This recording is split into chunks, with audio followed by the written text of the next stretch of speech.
കനത്ത ചൂടിൽ ചുട്ടുപൊള്ളുന്നുണ്ട്. നമ്മൾ മാത്രമല്ല, ഉത്തരേന്ത്യൻ സംസ്ഥാനങ്ങളിലും വലിയ ചൂടാണ് അനുഭവപ്പെടുന്നത്. ദില്ലിയിൽ താപനില 45 ഡിഗ്രി സെൽഷ്യസിലേക്ക് എത്തിയിരിക്കുകയാണ്.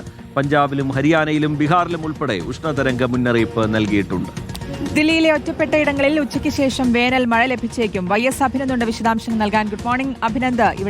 ഇവിടെയും സമാനമായ രീതിയിൽ നല്ല ചൂട് തന്നെയാണ്. ഇപ്പോൾ ചെറുതായിട്ടൊരു വേനൽ മഴയൊക്കെ ലഭിച്ചതിന്റെ ഒരു ആശ്വാസം ഉണ്ടായിട്ടുണ്ട്.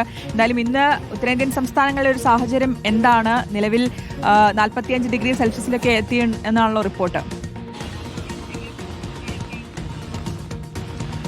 റിജിത്ത്, ശ്രുതി, ഗുഡ് മോർണിംഗ്. ഉത്തരേന്ത്യൻ സംസ്ഥാനങ്ങളിലെ ചൂടിന്റെ അപ്ഡേറ്റുകൾ കഴിഞ്ഞ 2 ദിവസമായിട്ട് വിയർത്ത് കുളിച്ചു നിന്നാണ് പറയുന്നതെങ്കിൽ ഇന്നിപ്പോൾ മഴയത്താണ് നിൽക്കുന്നത്. വേനൽ മഴ ലഭിച്ചേക്കുമെന്ന് ഇന്നലെ തന്നെ കേന്ദ്ര കാലാവസ്ഥാ വകുപ്പ് വ്യക്തമാക്കിയിരുന്നു. എന്തായാലും ഇപ്പോൾ രാജ്യതലസ്ഥാനത്ത് രാവിലെ മുതൽ തന്നെ നല്ല മഴ പെയ്യുന്നുണ്ട്. പല ഭാഗങ്ങളിലും നല്ല മഴയാണ് പെയ്തുകൊണ്ടിരിക്കുന്നത്. ഞാനിപ്പോൾ ഉള്ളത് ഈ വണ്ടി ഹൌസിന്റെ പ്രദേശത്താണ്, ഐറ്റിയുടെ പ്രദേശത്താണ്.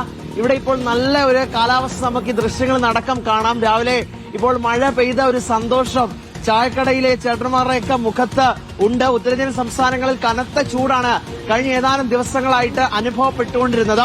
കാരണം 47 ഡിഗ്രി സെൽഷ്യസിലേക്ക് വരെ ഇന്നലെ ദില്ലിയിലെ താപനില അത് ഉച്ചയ്ക്ക് കടന്നിരുന്നു. കർശന നിർദ്ദേശങ്ങളൊക്കെ വിദ്യാഭ്യാസ സ്ഥാപനങ്ങൾക്കും തൊഴിലിടങ്ങളിലെ തൊഴിലാളികൾക്കും അടക്കം നൽകിയിരുന്നു. എന്തായാലും വേനൽ മഴ ലഭിച്ചതോടുകൂടി ചൂടിന് ചെറിയ ആശ്വാസം 2 ദിവസത്തേക്ക് ഉണ്ടാകുമെന്നതിൽ തർക്കമില്ല. പക്ഷെ 2 ദിവസം കഴിഞ്ഞാൽ ഈ ചൂട് കൂടുമോ എന്നുള്ള കാര്യം ഒരു ആശങ്കയായിട്ടുണ്ട്. കാരണം സാധാരണയായിട്ട് ഇവിടെ ഒരു മഴ പെയ്തു കഴിഞ്ഞാൽ ചൂട് കൂടുന്ന ഒരു സാഹചര്യമുണ്ട്. ദില്ലിയിലെ ഒരു കാലാവസ്ഥ നമ്മൾ പരിശോധിക്കുകയാണെങ്കിൽ ഒന്നുകിൽ അങ്ങേയറ്റം അല്ലെങ്കിൽ ഇങ്ങേയറ്റം, ചൂടാണെങ്കിൽ അങ്ങേയറ്റം, മഴയാണെങ്കിൽ അങ്ങേയറ്റം, തണുപ്പാണെങ്കിൽ അങ്ങേയറ്റം എന്നുള്ള സ്ഥിതിയാണ്.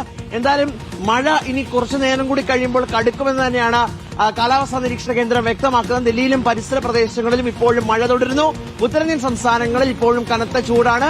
രാജസ്ഥാനിലാണ് ഇന്നലെ റെക്കോർഡ് താപനില രേഖപ്പെടുത്തുകയും ചെയ്തത്. ശ്രുതി, റീജിത്ത്. ഓക്കെ, വാർത്ത പറഞ്ഞു തുടങ്ങുമ്പോൾ നമ്മൾ നല്ല ചൂടാണ്. ദില്ലിയിൽ ഒറ്റപ്പെട്ട ഇടങ്ങളിൽ ഉച്ചയ്ക്ക് ശേഷം മഴ ലഭിക്കുമെന്നാണ് പറഞ്ഞിരുന്നത്. അതിനുശേഷമാണ് അഭിനന്ദിനെ കാണുന്നത്. അവിടെ മഴയാണ്. എന്തായാലും ഇപ്പോൾ ദില്ലിയിൽ മഴ പെയ്തുകൊണ്ടിരിക്കുകയാണ്. YS അഭിനന്ദാണ് വിശദാംശങ്ങൾ നൽകിയത്.